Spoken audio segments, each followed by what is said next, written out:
우리가 수요일 이 수요 말씀 예배 시간을 이용을 해서 에베소서의 이야기를 함께 나누고 있습니다. 우리가 성경을 알아간다는 것이 만만한 일이 아니죠. 왜냐하면 성경 말씀 자체가 그렇게 쉽지가 않은 것이 첫 번째 이유이고요. 두 번째는 우리가 이 성경을 이해하는 데 있어서 성경의 수많은 저자들이 우리 가운데 주시는 그 말씀이 어떤 내용들을 담고 있느냐, 하늘의 이야기를 우리 가운데 들려주시는 말씀이라고 할 때에 우리가 하나님의 의도를 알아가는 일 자체가 그렇게 쉬운 일이 아닙니다. 그리고 무엇보다도 성경의 분량이 방대하기도 하고요. 그리고 그 성경에서 말하고 있는 그 말의 의미를 알아가는 것도 그렇게 쉬운 일이 아닌 것을 우리가 성경을 통독할 때마다 많이 느끼게 되는 것이죠. 또 우리가 익숙한 성경 본문이 있는가 하면 어떤 본문은 익숙하지 않은 그러한 본문이 있고요. 또 어떤 본문은 한 번만 들어도 스토리가 강하기 때문에 금방 기억에 남는 말씀이 있는가 하면 어떤 본문은 계속 그 본문이 읽혀짐에도 불구하고 그 내용이 교리적이어서 우리가 10번을 읽어도 20번을 읽어도 그 말씀의 의미를 알기가 어려운 그러한 부분들이 많은 거예요. 또 성경에 보면 상징과 비유의 이야기들 그리고 환상의 이야기들은 그 내용을 어떻게 풀어야 되는가, 이 부분이 목회자들도 좀 애를 먹을 수 있는 그러한 내용들이 많이 등장하고 있다, 이렇게 말씀을 드릴 수가 있겠습니다. 그래서 이제 우리가 수요 예배 이 시간을 이용을 해서는 우리가 어떤 말씀을 우리가 함께 나누냐면 수요일 이 시간을 우리가 말씀 예배 이렇게 정하고 진행을 하다 보니까 제가 요한계시록을 했었고요. 그리고 로마서를 진행했고 그리고 에베소서를 진행을 하고 있는 거예요. 어렵죠. 그 내용들이. 하지만 이제 이 과정들을 우리들이 진행을 해 나가면서 제가 우리 성도님들에게 계속 심어주고자 하는 것은 요한계시록을 공부할 적에는 이게 어떤 말씀이다. 1장부터 22장까지의 내용이 우리 안에 좀 자연스럽게 들어오기를 원하는 기대가 있었어요. 물론 그때는 우리가 다 이해하고 넘어갔다 할지라도 또 잊어버릴 수가 있죠. 우리가 또 반복될 수 있는 그러한 기회들이 있다면 이 부분들은 우리가 또 함께 다시 녹여나갈 수 있는 그러한 기회가 있을 것이다. 제가 마음을 먹고 있는 것 중에 하나가 쉽게 배우는 구속사, 그리고 또 하나는 쉽게 배우는 요한계시록, 이런 어떤 주제를 가지고 이렇게 좀 우리 공부하는 방식이 아닌 이렇게 대화하는 방식으로 좀 말씀을 함께 가고자 하는 마음이 있어요.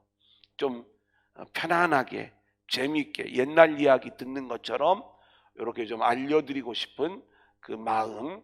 그래서 이제 제가 쉽게 배우는 구속사는 수강생 모집을 광고를 냈는데 한 2팀 정도 이렇게 좀 생각을 갖고 있고, 한 팀은 조금 후에 이렇게 좀 우리 장로님들 또 남선교회 중심으로 시간을 좀 모아가지고 진행을 하려고 이제 하는 그 계획들이 있습니다.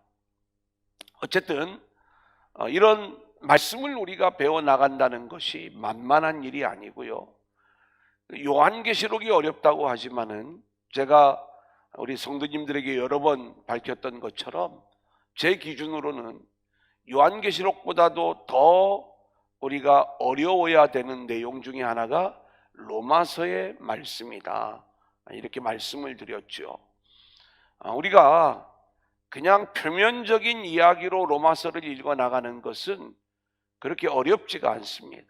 하지만 이 사도 바울이 이 로마서의 이야기를 자신의 어떤 일관된 그 논리를 전개해 나가는, 말씀을 전개해 나가는 그 사도 바울의 그 의도와 내용들을 우리가 함께 알면 이 로마서의 말씀이 1장부터 16장까지의 내용을 우리가 어렵지 않게 이렇게 풀어낼 수가 있어요.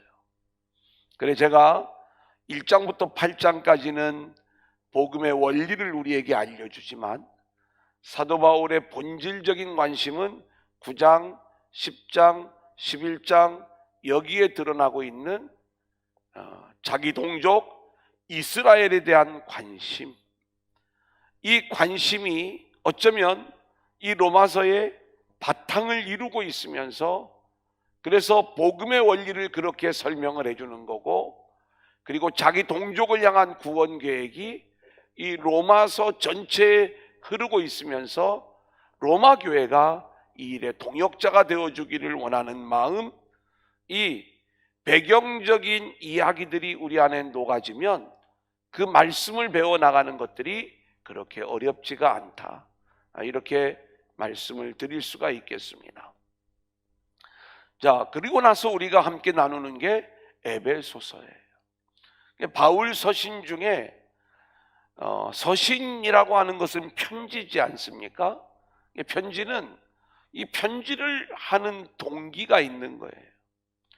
로마서도 이 로마서의 동기가 있는 것처럼 이 에베소서도 에베소서의 동기가 있어요. 편지를 보내는 이유, 목적, 그냥 쓰지는 않을 거 아니겠습니까? 뭔가 이유가 있으니까 편지를 쓰게 되는 것이죠.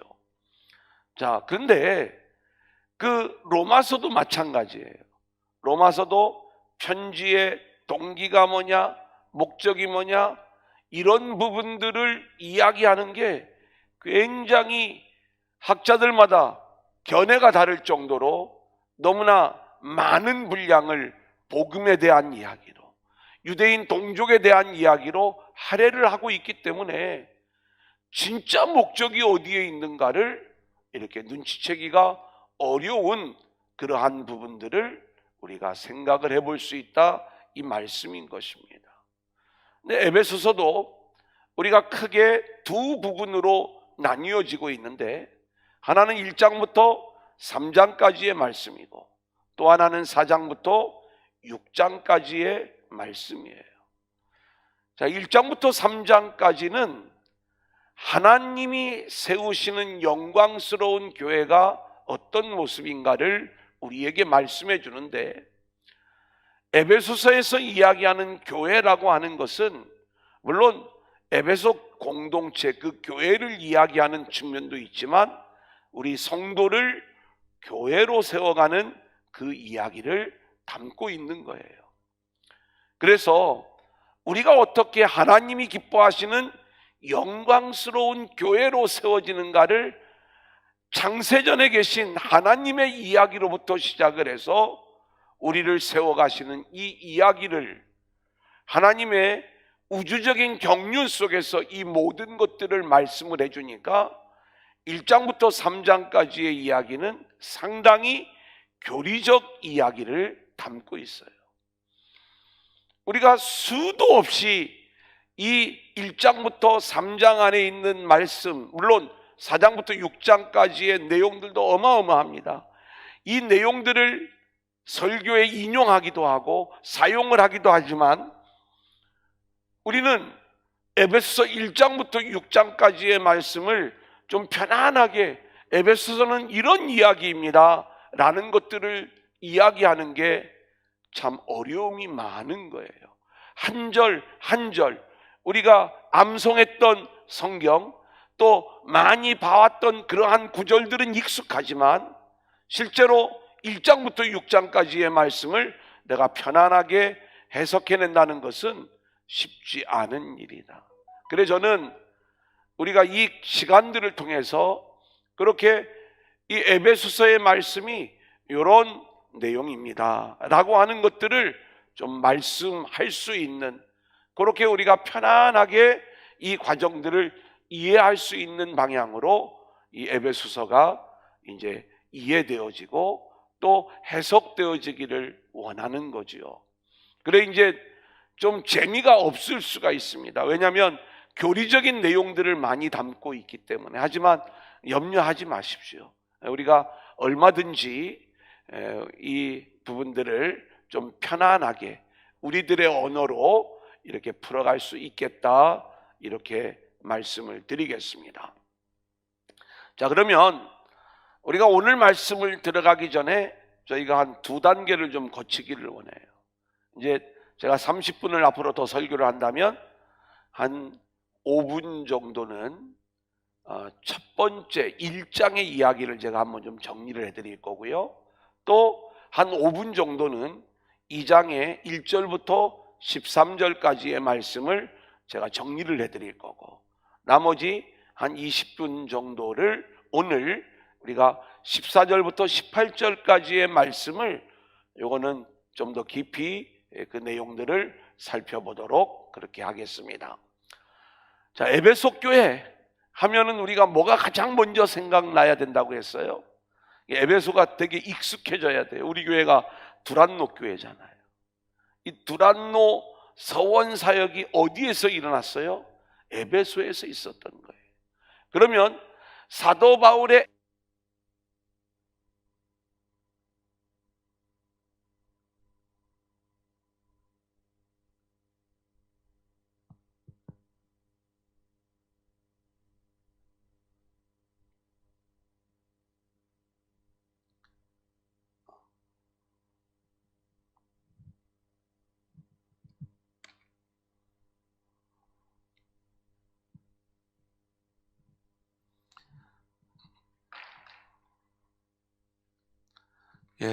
온라인으로 오늘도 많이 들어오셨는데 조금만 기다려 주세요. 그리고 요 실시간은 어쩔 수 없지만 내일 이거 편집해서 올릴 적에는 요 장면 좀 잘 알아서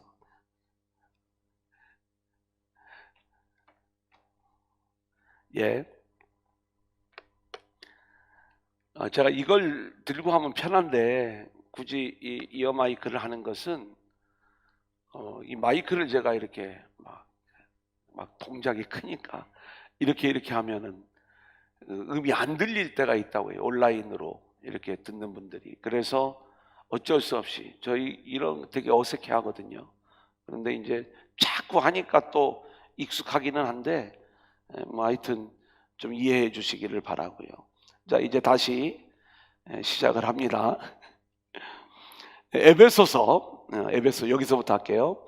에베소서 하면 우리가 기억이 나야 되는 게 뭐냐라고 이야기를 할 때 사도 바울의 3차 전도 여행이 우리한테는 딱 들어와야 돼요.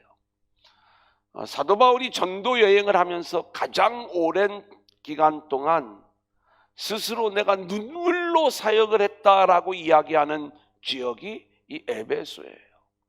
그리고 이 에베소는 소아시아에 있는 교회라고 말씀을 드렸죠. 여기에 가서 복음을 전하다가 회당에서 쫓겨나 두란노에서 열심히 말씀을 가르친 거예요. 우리 교회가 두란노 교회라고 하는 것은 매일매일 열심히 말씀을 가르치겠다라고 하는 이 의지가 이 교회 이름에 담겨져 있는 거죠. 이름 두란노라고, 제가 교회 이름 두란노 교회 얘기하면 뭐라고요? 두란노요. 이 사람들이 둘안노 되게 어려워하더라고요. 예수 믿는 사람들은 금방 이 이름을 아는데 예수를 안 믿는 사람들은 이 두란노라는 말을 되게 어려워하는 거죠. 그래 이제 두란노 교회. 이 드란노 서원 사역이 있던 곳이 에베소. 그러니까 우리가 이 에베소 교회를 잘 알아야 되지 않겠습니까? 자, 그런데 이 에베소 사역을 이제 사도 바울이 하면서 이 교회는 특별히 말씀의 실력이 있는 교회였어요. 그죠? 말씀의 어떤 실력들을 가지고 있는 그러한 교회다 보니까 이 교회가 얼마나 그 열정적인 그러한 교회로 세워져 갔었는지 몰라요. 그리고 이 사도 바울에게 있어서도 이 에베소 교회를 향한 애정, 이 사도 바울이 물론 그가 개척한 모든 교회들에 대한 애정들을 표현을 하지만 이 우리가 빌립보 교회 마찬가지죠. 또 고린도 교회, 그러니까 에베소 교회를 가장 오래 사역을 했어요. 그리고 이 고린도 교회는 2차 전도여행 때 1년 6개월, 또 3차 전도여행 때도 한 3개월 정도를 사역을 했던, 또 이 사도 바울이 잊을 수 없는 교회예요. 빌립보 교회는요, 유럽으로 건너가서 성령에 이끌려 첫 번째로 만났던 교회가 빌립보 교회예요. 이런 의미들이 바울에게는 있는 교회들이다. 그래 이 에베소 교회 우리가 요 전 이해를 가지고 이 말씀을 우리가 해나갈 때 감옥 안에서 로마 감옥에서 이 에베소 교회를 향하여 사도 바울이 이제 그들을 하나님께서 어떻게 세워 가셨는가, 이 에베소 교회를 교회로 세워 가시는 그 이야기. 근데 에베소 교회 성도들은요, 이 이야기를 들을 때 아마 사도 바울에게 열심히 그 성경적 내용들을 배워왔기 때문에 어렵지 않게 이 에베소서의 내용들을 아주 엑기스로 제대로 좀 받았지 않겠는가, 이런 생각들을 가져봅니다. 그래서 1장을 보면 먼저 하나님이 우리를 영광스러운 교회로 세우시기 위하여 하신 일들을 보여주는데, 창세 전부터 하나님의 계획 안에서 우리 안에 이루어진, 그러니까 하나님이 우리를 창조하시고 우리에게 하늘에 속한 모든 신령한 복을 주시기를 원하는데, 우리에게 주시는 이 신령한 복이 뭐냐라고 이야기할 때 하나님이 하신 일, 예수님이 하신 일, 성령님이 하신 일을 우리에게 알려주고 있어요. 하나님이 하신 일은 선택과 예정이라고 말씀을 드렸습니다. 이 선택과 예정을 우리는 너는 선택받았고 너는 선택받지 못했느냐라고 하는 운명론, 숙명론으로 이 내용을 받아들이면 곤란하다고 말씀을 드렸어요. 왜냐하면 저와 여러분은 죄인의 몸으로 이 땅에 왔잖아요. 죄인된 우리들이 우리의 실력으로 복음을 깨닫고 하나님께로 나올 수 있는 가능성은 전혀 없는 거예요. 그래서 하나님의 선택과 예정의 은혜가 없었다면 우리가 이 자리에 나올 수도 없었고 우리가 구원받을 수 있는 존재가 못 되었기 때문에 선택과 예정 안에는 우리를 구원하시는 하나님의 놀라운 은혜가, 그 사랑이 담겨 있는 것이다, 이렇게 말씀을 드렸습니다. 두 번째로 우리 주님이 하신 일은 십자가를 지심으로 우리의 죄의 문제를 해결해 주시는 일이었죠. 이 일이 사실은 가장 우리가 중요한 일 중에 하나인 것이고요. 그래서 우리가 성경 전체를 보면 이 성경은 창조로부터 종말에 이르기까지 누구를 중심으로 움직이는가? 바로 아들 예수를 중심으로 움직이는 것을 보게 되는 거예요. 그래서 창세전에는 준비된 메시아의 이야기가 나오고, 구약의 이야기는 오실 메시아의 이야기가 나오고, 신약의 이야기는 다시 오실, 그러니까 오실 메시아, 오신 메시아, 그리고 예수님이 승천하신 다음에는 다시 오실 메시아, 이렇게 아들의 이야기로, 예수님의 이야기로 하나님 나라의 역사가 움직여지고 있다는 것을 볼 수가 있습니다. 왜 그러느냐? 원래 하나님이 하시고자 하는 일들이 이 일들이었어요.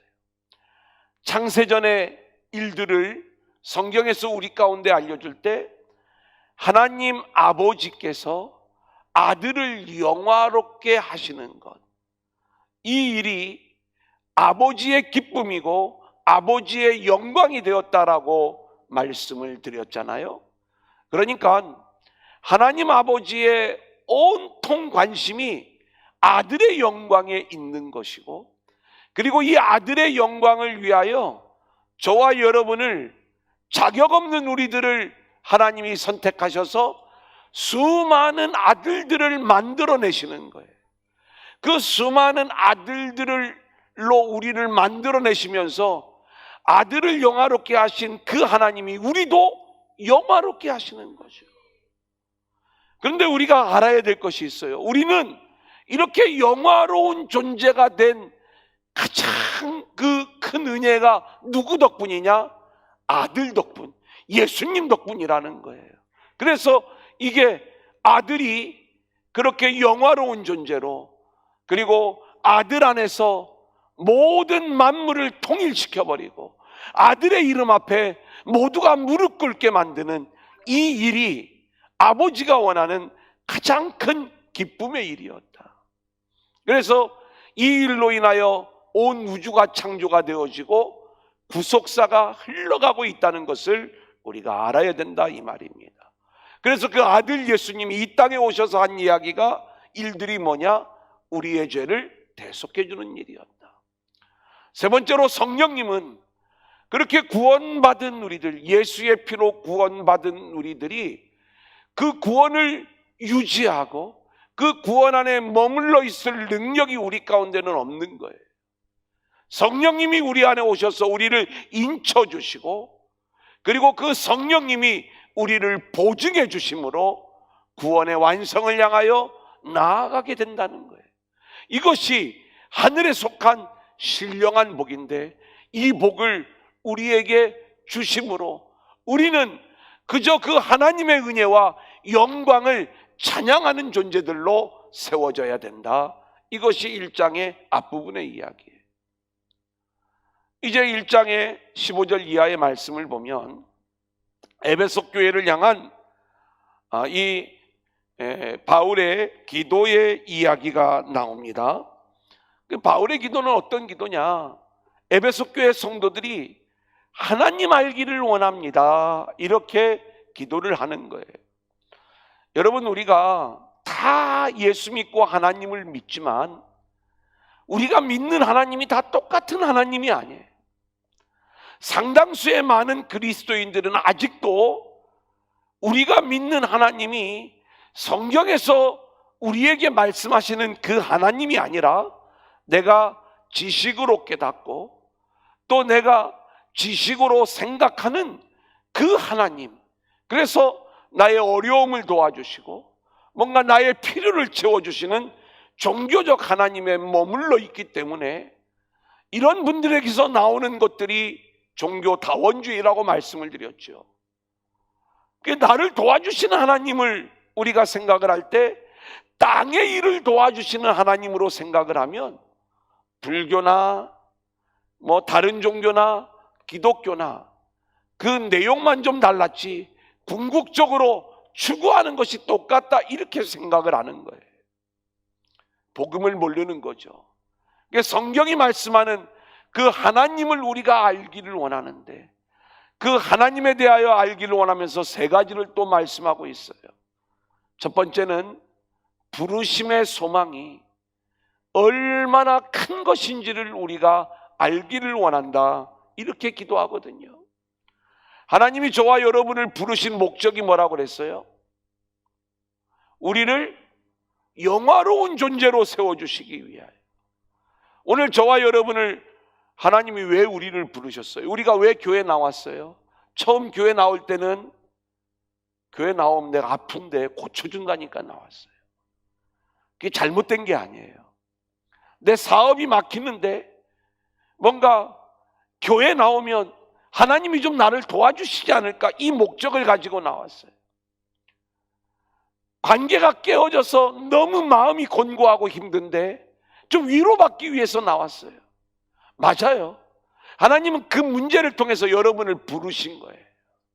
그런데 그렇게 우리를 부르신 하나님이 우리를 땅의 문제를 도와주는 하나님이 아니라, 물론 처음에는 그런 부분들에 대하여 하나님이 열어주시면서 우리를 하나님께 집중하게 하고, 그리고 그 하나님이 이끌어가는 곳이 하늘임을 우리에게 알게 하셔서 너가 이제는 땅을 보고 살아가는 인생이 아니라 하늘을 보고 살아가는 인생이 되어야 된다. 그리고 내가 너를 그래서 불렀는데, 내가 너를 부른 진짜 목적은 너 땅에서 지금 사업 때문에 나에게 나왔지만 그 땅의 문제가 본질적인 해결책이 아니라 너를 이 땅에 속한 인생이 아닌 하늘의 영화로운 존재로 세워주기 위해요 내가 너를 부른 거야. 근데 이 하늘의 영화는 너가 땅에서 생각하는 그거하고는 비교할 수 없는 어마어마한 영광이야. 이걸 알려주는 거예요. 이걸 우리가 알기를 원한다는 거예요. 그래서 우리가 땅의 것을 가지고 신앙생활하지 마시고 우리의 부르심의 소망이 하늘의 영화로운 존재로 세워지는 것인데, 그런 멋진 존재로 우리를 이끌어 가시는 하나님을 보면서 우리가 신앙생활할 수 있기를 소원하고요. 두 번째는 기업의 영광의 풍성함이라고 했죠. 이 기업은 그리스도라고 말씀을 드렸어요. 구약의 백성들에게는 가나안 땅, 약속의 땅인데 우리에게는 그 안식의 땅이 그리스도예요. 그리스도 안에 들어가서 우리가 안식을 누리는 삶인데, 우리는 예수로만 내가 살아간다, 하나님 한 분만으로 만족한다, 예수님 한 분이면 충분해요, 늘 이런 고백들을 하지만 실제로는요 우리의 삶이 너무나 세상에 없는 것들로 인하여 힘들어하고 어려워하면서 살아갈 때가 얼마나 많이 있는지 몰라요. 예수님이 시시해 보여요. 예수님이 작아 보여요. 예수님이 크다고 고백을 하지만 그건 말로만 그렇게 할 뿐이고, 나에게 정말로 중요한 건 사람과의 관계예요. 나에게 정말로 중요한 건 이 땅의 물질이야. 나에게 정말로 중요한 건 이 땅의 건강이 훨씬 더 커 보이는 거예요. 그런데 기업의 영광의 풍성함을 우리가 알면요, 이 땅의 것들하고는 비교할 수 없는 하늘의 풍성함, 하나님 나라의 이 놀라운 평강과 안식과 그 기쁨의 세계, 이것을 우리가 맛보아 알기만 하면 이 땅의 것은 아무것도 아니라는 것을 우리가 알게 되거든요. 생각만 해도 신나는 일이죠. 우리가 이것을 알기를 원한다. 그러면 우리가 그 하나님을 바라보며 나아가는 인생들이 되겠죠. 세 번째 알기를 원하는 것은 하나님의 능력이라고 했어요. 우리는 하나님께 능력을 달라고 기도를 하지만 실제로 하나님의 능력이 우리 안에 임하여 이미 작동되어지고 있는데, 그 하나님이 행하시는 능력이 얼마나 큰 능력인지, 땅에서 내 인생의 형편을 낫게 해주는 이런 어떤 땅의 능력이 아니라 죽은 우리를 살려내셔서 구원받은 존재로 세워가시는 하늘의 능력이다. 이것을 성경에서 말씀을 해주고 있는 거예요. 자, 2장으로 넘어가면 허물과 죄로 죽었던 너희를 살리셨다, 이 능력의 이야기가 나와요. 그러면서 우리의 정체성을 밝혀주고 허물과 죄로 죽었던 너희를 살리신 일이 구원의 일인데, 이 구원은 우리의 실력이나 우리의 노력이나 우리의 방법으로 이루어진 것이 아니라 전적인 하나님의 은혜요 선물임을 우리 가운데 알려주고 있죠. 그래서 우리가 이것을 알기 위해서는 뭘 우리가 깨달아야 되는가? 한번 따라합니다. 진노의 자녀, 불순종의 아들. 우리가 어떤 존재인가? 나는 허물과 죄로 죽었던 우리들, 그 우리들의 모습이 이 땅에서 어떻게 나타나는가? 진노의 자녀요 불순종의 아들들이라는 것. 자, 그런데 이 내용을 좀 설명을 해드릴게요. 우리가 불순종의 아들이요 진노의 자녀라고 이야기할 때 죄로 인하여 우리는 태생이 이 땅에서 그런 모습으로 나올 수밖에 없었다는 거죠. 근데 우리의 죄가 뭐냐라고 이야기할 때 우리는 뭔가 이 땅의 윤리적인 죄를 죄라고 생각할 때가 많아요. 남을 때리거나 살인하거나 도적질하지 말라거나 간음하지 말라고 하거나. 여러분, 이 말들은요 성경 말고도 이미 다른 이 고대의 법전에 이 내용들이 다 나오고 있다는 거 여러분 알고 있죠? 요거는 그냥 우리가 이 말씀을 복음적으로 이 내용들을 이해하기 전까지는 똑같네 이런 거지요. 성경이 우리에게 말하는 가장 죄의 기본은 자기 사랑이에요. 자기가 왕이 되는 거예요. 자기 중심적 사고예요. 하나님이 왕이고 하나님의 다스림을 받아야 되고 하나님 중심으로 살아가야 될 우리가, 그게 에덴에서 선악과를 따먹기 전에는 우리가 그 삶을 살았어요. 그런데 죄를 짓고 나서 우리는 우리의 실체를 그대로 드러내는데 자기를 사랑하는, 그래서 예수를 믿어도요 우리가 예수를 믿는다고 하지만 내가 여전히 왕이고 또 늘 나를 사랑하기 때문에 내가 온 우주의 중심이 되어야 되고, 그리고 내가 모든 것들을 해야 되고 내가 주목을 받아야 되고, 그리고 그 나를 위하여 예수님이 나를 도와주는 존재예요. 신앙이 나의 어떤 성공을 위한 수단이 되는 거예요. 그래서 예수님 나 조금만 도와주세요. 그럼 내가 1등 갈 수 있어요. 예수님 나를 조금만 도와주세요. 그럼 내가 성공할 수 있어요. 이건 예수를 믿는 게 아니에요. 예수님을 부리는 거죠. 자기를 믿는 거예요. 자기가 중심이 되는 거예요. 그래서 우리가 성경에 보면 우상 숭배를 뭐라고 이야기를 하냐면 자기를 위하여 우상을 세웠다. 바알을 섬겼다. 늘 우상 앞에는 자기를 위하여가 등장하고 있는 것을 우리는 보게 되는 것이죠. 그런 것이 허물과 죄로 죽은 상태인 거예요. 그런 우리들을 하나님이 은혜로 우리를 구원하신 이유가 뭐냐? 한번 따라해 볼까요? 아들의 영광. 아들의 영광. 그러니까 하나님의 관심은 늘 이 아들의 영광에 있었던 거예요. 우리가 놓치지 말아야 될 것, 여기에 구원에 우리의 노력과 우리의 어떤 공로가 조금이라도 들어가면 우리 인간은 어떤 존재인 줄 알아요? 내 공로, 내 노력, 하나님 이거 인정해 주세요. 이렇게 하나님 앞에 나의 것들을 내놓고 인정받기를 원하는 것, 이게 우리 마음속에 있는 거예요. 사람에게는 욕구가 있죠. 우리가 보통 식욕, 성욕, 수면욕, 이게 3대 욕구라고 이야기하는데, 이거하고 비교할 수 없는 욕구가 또 하나가 있는데, 그게 뭐냐면 인정받고 싶은 욕구예요. 한 3사람만 고개를 끄덕이시는데, 교회 안에서도요 우리가 왜 인정받고 싶은 욕구가 나쁘다는 게 아닙니다. 근데 식욕도 나쁜 건 아니죠. 뭔가 이런 우리 안에 있는 부분들이.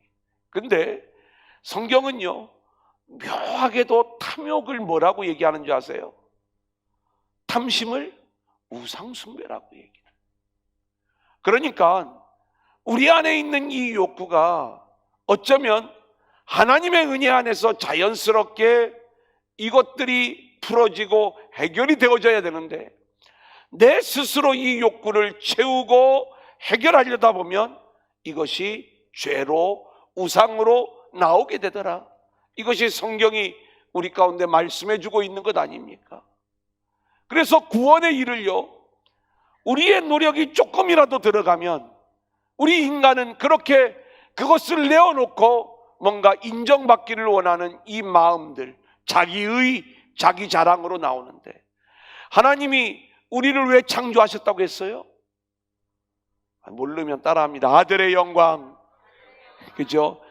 이사야 43장 7절 말씀을 보면 나의 영광을 위하여 창조된 자들을 오게 하라, 이 말씀이 나오지요.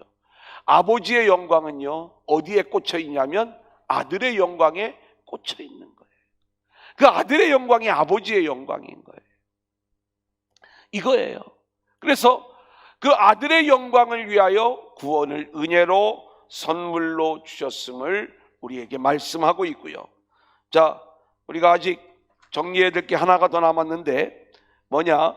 우리를 하나님이 예수 안에서 선한 일을 위하여 지으심을 받은 자다, 이렇게 10절에서 말씀하고 있어요. 그러니까 우리를 위하여 하나님이 하시는 일은 뭐냐? 예수 안에서 선한 일을 하도록 우리를 창조하셨는데 그 예수 안에서 행하는 선한 일이 뭐냐? 따라합니다. 아들의 영광, 아들의 영광, 예수님 자랑, 예수님 자랑, 아들 자랑, 아들 자랑. 이거예요. 어렵지 않죠? 그러니까 우리가 늘 아들을 자랑하는 자로 세워지는 것, 이것이 하나님이 우리를 구원하시는 목적인 거예요. 와, 그러니까 우리가 예수 안에서 행하는 선한 일을 우리는 어떤 마음을 가지고 있냐면 뭔가 우리를 통해서 그럴듯한 일들이 좀 나타나서 하나님이 이 일을 통해 좀 영광을 받았으면 좋겠다, 이게 아니라 하나님이 아들 안에 이 모든 영광을 담아 놓았는데 우리가 그 아들로 인하여 구원함을 얻은 존재가 되어 나의 구원은, 나의 생명은, 나의 모든 것은 아들의 은혜로 내가 이런 존재가 되었습니다. 그렇게 아들 자랑하고 아들의 영광을 위한 존재로 우리가 세워지게 될 때 그게 선한 일이야, 이렇게 이야기를 하는 거예요. 우리의 어떤 노력으로 하나님의 영광을 드러내는 게 아니라 하나님이 하시는 아들의 영광을 내 안에서 그대로 드러내게 될 때 이것이 선한 일임을 우리 가운데 말씀하고 있고요. 또 하나, 이제 11절 12절의 말씀을 보면 도저히 구원받을 수 없는 에베소 교회가 하나님의 은혜로 구원받은 자가 된 것이죠. 그래서 13절, 여기는 우리가 한번 같이 읽어보겠습니다. 이제는 시작. 이제는 전에 멀리 있던 너희가 그리스도 예수 안에서 그리스도의 피로 가까워졌느니라. 여러분, 이 말씀은 뭐예요? 전에 멀리 있던 너희가 그리스도 예수 안에서 그리스도의 피로 가까워졌느니라. 유대인들은 하나님을 아는 자들이었고 율법을 가진 자들이었고 선택받은 백성이었음에도 불구하고 구원받는데 실패하고 말았어요. 그런데 이 에베소 교회 성도들은 그리스도 밖에 있었고 율법을 알지도 못하는 자들이었고 그리고 하나님에 대하여 모르는 자들이었는데 이 구원의 가능성이 전혀 없었던 이 에베소 교회 성도들이 구원받고 교회로 세움을 받았다면 이 모든 것이 전적으로 하나님의 은혜가 아니겠느냐. 특별히 하나님의 은혜를 이야기하면서 전에 너희가 그렇게 하나님과 멀리 있었는데 그리스도 예수 안에서 그리스도의 피로 가까워졌느니라. 너희들이 하나님과 가까워진 것은 전적으로 아들의 피, 그리스도의 피의 은혜인 거야. 이 내용을 말씀해 주고 있는 거예요. 여기까지가 우리가 이제 지난 시간에 함께 나누었던 내용이고요. 넘겨보겠습니다. 이제 오늘 말씀, 하나님과의 화목 안에서 우리가 하나님께로 나아가는 존재가 되는 것, 요 두 가지 주제를 좀 나누려고 하거든요. 14절 우리 한번 같이 읽어볼까요? 시작. 그는 우리의 화평이신지라 둘로 하나를 만드사 원수된 것 곧 중간에 막힌 담을 자기 육체로 하시고. 우리가 좀 긴 내용들을 자꾸 제가 반복해서 여기까지 오는 것은 우리가 에베소서를 머리에 좀 담기를 원하는 마음이 있는 겁니다. 지난주의 내용, 우리가 그리스도의 피로 아버지께로 나아가는 이 내용을 우리가 알지 못하면 그는 우리의 화평이신지라 라고 하는 이 말씀으로 연결이 되어지지가 않아요. 자, 화평 그러면 이 말은 평안, 에이레네, 여러분들이 알고 있는 그 단어 맞습니다. 근데 우리가 보통 화평 그러면 어떤 마음을 갖죠? 뭔가 다툼이 없는 상태, 충돌이 없는 상태, 뭔가 좀 마음이 평화로운 그러한 상태를 우리가 화평 이렇게 이야기를 해요. 그리고 실제로 예수님이 우리 안에 들어오셔서 내가 좀 평안해졌으면 좋겠다, 이 생각들을 가져요. 예, 맞습니다. 그것도 우리가 주님 안에서 누릴 수 있는 화평의 이야기지만, 오늘 말씀은 이 바울이 화평을 이야기할 때 특별히 유대인과 이방인 사이에 이 깨어짐의 관계를 회복시키는 화평을 이야기하는 거예요. 하나님과 우리 사이에 깨어진 관계를 회복시키는 또 그 화평을 이야기하는 거예요. 우리는 이 세상을 살아가면서 우리가 관계라고 하는 면에 있어서 우리는 서로 간에 화평을 이룰 수 있는 그런 관계를 이루지 못해요. 왜냐하면 우리의 실력이 없는 거예요. 왜 실력이 없냐면 우리 안에 본질적으로 흐르고 있는 것이 죄성이죠. 그래서 늘 내 중심으로 모든 일들을 사고하고 생각하다 보니까 자기 입장만 이야기를 하는 거예요. 여러분, 남과 북이 협력을 하자고 하지만 깨어진 관계로 늘 나타날 수밖에 없는 게 뭐예요? 협력의 당위성을 모르는 게 아니죠. 알지만 늘 자기만을 생각을 하는. 여당과 야당도 마찬가지예요. 협치가 중요하다는 걸 알지만 늘 깨어져요. 왜요? 자기 중심이니까. 노사관계도 마찬가지예요. 노사가 하나가 되어야 된다라고 이야기하지만 늘 깨어진 관계를 확인할 뿐이에요. 왜요? 늘 자기중심적인 사고를 하니까. 교회도 마찬가지죠. 왜 교회 안에서 이 깨어진 모습들이 나타나는가? 큰 교회가 작은 교회를 섬긴다고 이야기를 하지만 늘 큰 교회와 작은 교회 사이에는 이 깨어진 모습을 확인할 수밖에 없어요. 왜 이런 일들이 나타나요?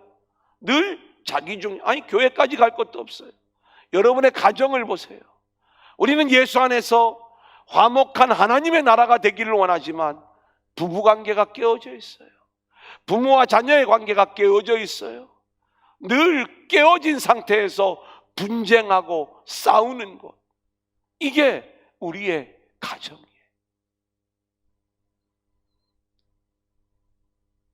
아닌 것처럼 그렇게 하고 있으시면, 이걸 못 견디는 사람은요 자연으로 들어가더라. 제가 나는 자연인이다, 이걸 좀 잘 챙겨보는 스타일입니다. 텔레비만 보는 목회자라고 생각을 하지 마세요. 저는 제가 텔레비를 볼 수 있는 시간이 집에 가서 밥을 먹을 때, 저는 그 시간에 이렇게 좀 제가 보기를 원하는 프로가 그 자연인 그거예요. 근데 이게 일주일에 한 번밖에 안 해가지고 이게 좀 아쉬움이 좀 있습니다. 그래서 그걸 보고 나면 그 다음에 보는 게 골목식당을 제가 봐요. 그 골목식당을 보면 막 엄청 먹고 싶은 게 많아져. 근데 이제 이 자연인이다 이 내용을 보잖아요. 그러면 이 사람들이 왜 산으로 들어오는지, 왜 자연으로 들어가는지 우리가 그 과정들을 알잖아요. 대부분 건강이 깨어진 사람이 들어오더라. 대부분 이 물질이 깨어진 사람이 들어오더라. 대부분 관계가 깨어진 사람이 들어오더라. 근데 신기한 건요, 이들이 이 자연에 들어와 가지고요 자연만 바라봐도 치유가 돼. 그 깨어짐이 이렇게 이 안에서, 자연 안에서 회복이 되어지는 것들을 보게 돼요. 그래서 어떤 사람은 의사가 당신 암으로 3개월밖에 못 삽니다. 자연에 들어왔는데 지금 10년째 살고 있어. 그리고 건강검진을 하면 다 나섰다고 이야기. 어떤 사람은 물질이 깨어져 사업에 망해가지고 도저히 살아갈 용기가 없어가지고 산에 들어왔는데 너무나 마음에 평안을 얻고 여기가 천국이라 그렇게 이야기를 하는 그 자연인을 봤어요. 여러분, 사람은요 그렇게 자연 하나만 바라보고도 이 깨어짐이 치유되는 사람이 있는데, 이 자연하고는 비교할 수 없는 온 우주를 창조하신 하나님, 이 하나님을 바라보고 그 하나님이 저와 여러분의 자격에 상관없이 우리에게 불가항력적인 그 은혜를 쏟아부어주고 있다는 것을 우리가 우리가 알고 있으면, 그 하나님을 우리가 바라보고 있으면 우리는 그 하나님으로 인하여 우리 안에 깨어져 있는 이 모든 모습들이 완전하게 해결받게 될 줄로 믿습니다. 그러니까 하나님의 은혜로 자연만 바라봐도 그렇게 깨어짐이 풀려지는데, 하나님의 은혜를 우리가 알면 우리가 그 어떤 깨어짐 속에서도 회복되어지는 은혜와 평강을 누릴 수 있다 이 말이에요. 근데 그 하나님의 은혜의 최고봉이 뭐예요? 아들인 거예요. 오늘 그 아들, 그래서 그는 우리의 화평이신지라 이 말씀을 하는 거예요. 그 아들 안에 하나님의 모든 은혜가 몽땅 담겨가지고 우리에게 선물로 주신 거예요. 이 아들을 우리가 알면 우리 안에 깨어짐이 있을 게 없어요. 그래서 아들이 우리 안에 들어오면 천국이 우리 안에 밀려 들어오는 거예요. 그 하나님의 나라를 우리가 누려야 되는 거예요. 그 아들에 집중하지 못하니까 여전히 내 눈이 어두워 세상에 내 눈이 고정되어 있으니까 아들의 은혜를 모르는 거죠. 하나님은 그 어마어마한 아들을 그 안에 하나님 나라를 담아서 우리 안에 들어와 이 천국이 우리 안에 침노에 들어온다니까요. 밀려오는 거예요. 불가항력적으로 우리 안에 들어와 이제 우리가 이 땅의 모든 깨어진 것들이 더 이상 문제가 되지 아니하고 하나님 안에서, 아들 안에서 우리가 이 평강을 누리며 살아가는 것. 자, 그런데 여기에 우리가 또 놓치지 말아야 될 것이 있습니다. 15절 16절 우리 한번 같이 읽어볼까요? 시작. 법조문으로 된 계명의 율법을 폐하셨으니 이는 이 둘로 자기 안에서 한 새 사람을 지어 화평하게 하시고 또 십자가로 이 둘을 한 몸으로 하나님과 화목하게 하려 하심이라. 원수된 것을 십자가로 소멸하시고. 자, 에베소 교회 안에 이제 본질적인 문제가 있습니다. 이 문제는 뭐냐면 유대인과 이방인의 문제예요. 이 관계가 깨어진 상태인 거예요. 근데 이 깨어진 관계를 회복할 수 있는 그분이 누구냐? 아들이라는 거예요, 아들. 예수님으로 말미암아 유대인과 이방인 사이에 이 깨어진 관계가 화평으로 바뀌어져서 이들이 한 몸을 이루어 하나님과 화목한 관계를 이루게 되고, 그렇게 하나님과 화목한 관계가 되었을 때 아버지께로 온전히 나아갈 수 있는 교회로 세워지는 거예요. 여러분, 유대인하고 이방인하고는요 어느 정도 간극이 있는 줄 아세요? 유대인들은요 이방인을, 우리도 이방인이에요, 좀 미안한 얘기지만 이방인을 짐승만도 못한 존재로 해요. 이방 여인이 아이를 낳았는데 이 아기가 위독해. 유대인은 이 아이를 구해야 되는 것 아니에요? 근데 안 구해. 왜 안 구하는지 아세요? 이방인으로 태어나는 것보다는 너는 죽는 게 낫다. 이 정도로 이방인을 아주 천한 존재로 여기는 거예요. 이 유대인의 생각이에요. 복음 안에서 이 유대인과 이방인이 만났어요. 유대인은 자기들의 어떤 우월한 존재를 놓칠 수가 없는 거예요. 그래서 너희들 예수 믿으면 그 예수 믿은 증거가 율법과 할례로 나타나야 돼, 이걸 이야기하는 거예요. 근데 바울은 뭐라 그래요? 아니야, 이제 예수 안에 있으면 그 복음이 율법을 성취한 거야. 할례, 몸의 증거, 그거 필요 없는 거야. 우리는 예수의 피로 구원을 받는 거야. 이 싸움이 교회 안에 있다 보니까 이 교회가 하나님이 원하시는 그 교회의 모습으로 세워지지를 않는 거예요. 그 갈등, 깨어짐, 분열. 하나님이 세우시는 교회는 뭐예요? 하나됨이에요. 여러분, 우리 교회도 마찬가지입니다. 우리 교회를 우리가 복음적인 교회라고 이야기를 하고, 뭐 여기저기서 소문이 잘 났다고 이야기를 하지만, 뭐 제 귀에는 들려오는 이야기가 없지만 우리 안에 왜 싸움이 없겠어요?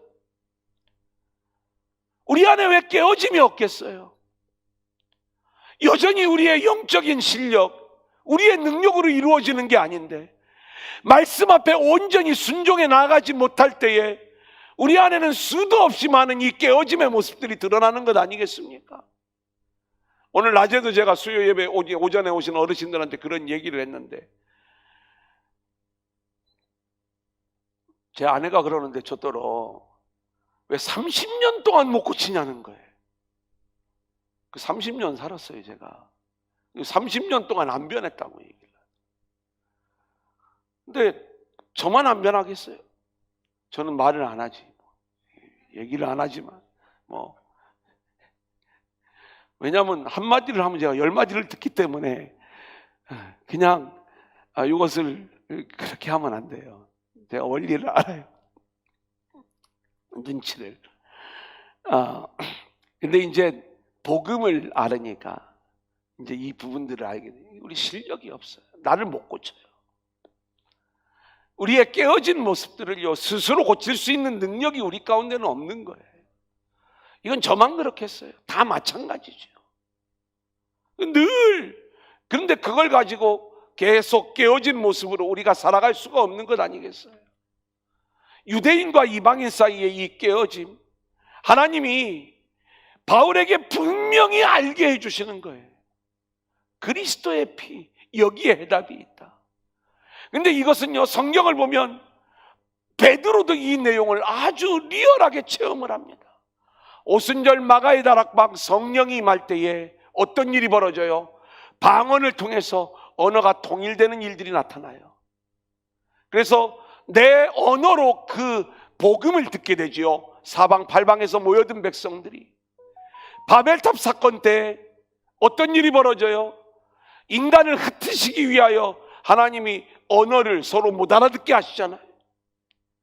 그렇게 깨어져 버렸던 그 관계가 이제는 성령 안에서 회복된 하나의 언어로 이렇게 소통이 되어지는데, 놀라운 일은요, 이방인까지도 하나 되게 하는 그 일들이 고넬료 사건에서 나타나잖아요.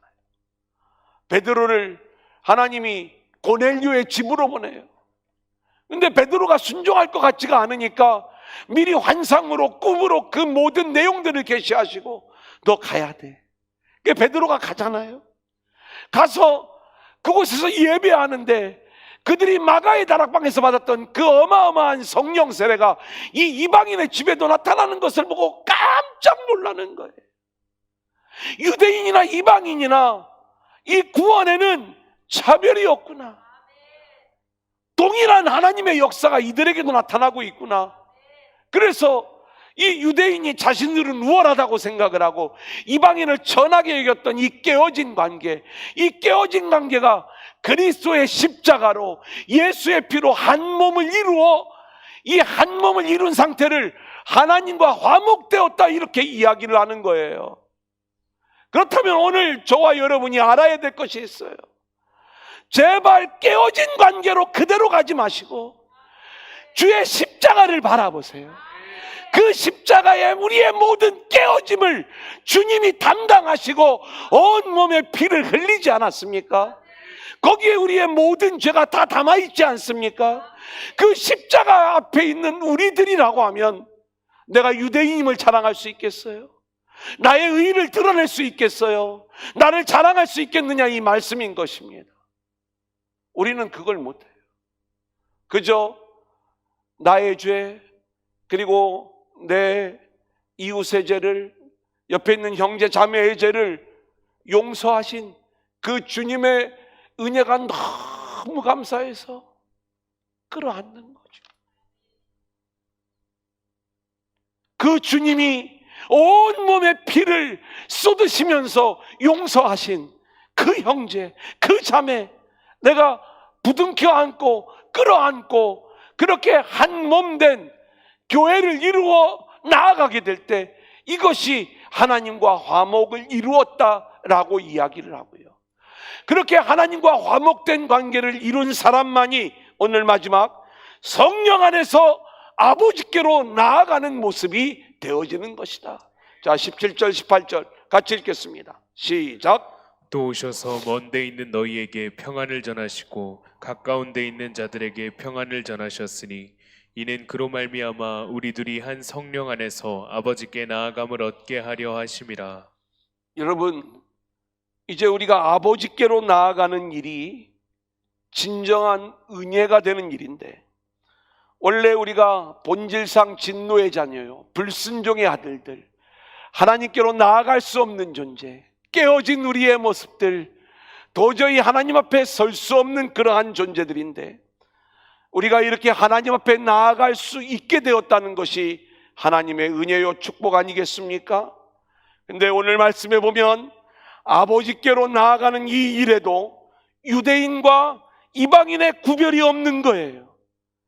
유대인, 이방인 모두가 진노의 자녀, 불순종의 아들이었지만 이제는 아버지께로 나아감을 얻었다는 것, 이 아들로 인하여, 예수 그리스도의 피로 인하여 우리가 아버지께로 나아감을 얻었다는 것이 복음인 줄로 믿습니다. 자, 그렇다면 우리는 이제 아버지께로 열심히 나아가는 존재라기보다는 더 본질적인 것, 이미 그렇게 주님의 은혜 안에서 아버지 앞으로 나옴을 얻은 존재로서 그 아버지의 은혜를 누리며 살아가는 저와 여러분들이 되어야 할 줄로 믿습니다. 그 은혜를 나만 누리지 마시고 우리 모두가 이 복음의 원리를 깨닫고 함께 그 은혜와 사랑을 흘려보내며 천국을 살아가는 저와 여러분들이 될 수 있기를 소원합니다.